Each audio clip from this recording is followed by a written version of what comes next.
Hey everyone, Technomentary here. In today's video, I'm going to show you how to change your lock screen wallpaper automatically on your Android phone.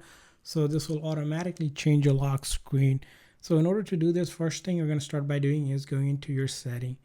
Now from your settings here, you're going to go to wallpaper and style.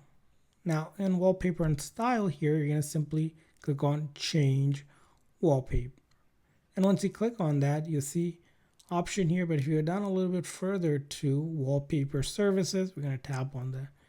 And so tap on wallpaper services. In order to get wallpaper automatically changed, we need to set either the dynamic wallpaper, or if you have another one like global ones, you can do that as well. So we're going to tap on that.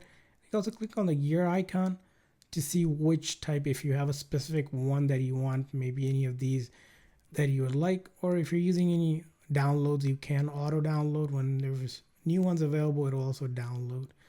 So I'll leave it like this, and this time basically with this selected and applied, what happened is each time you lock it, over time you'll get a different wallpaper. So you may be able to see it.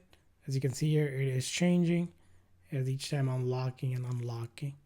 So that's how you do it. I hope this video was helpful, so please consider the like and subscribe button for more tips and tricks, and thanks for watching.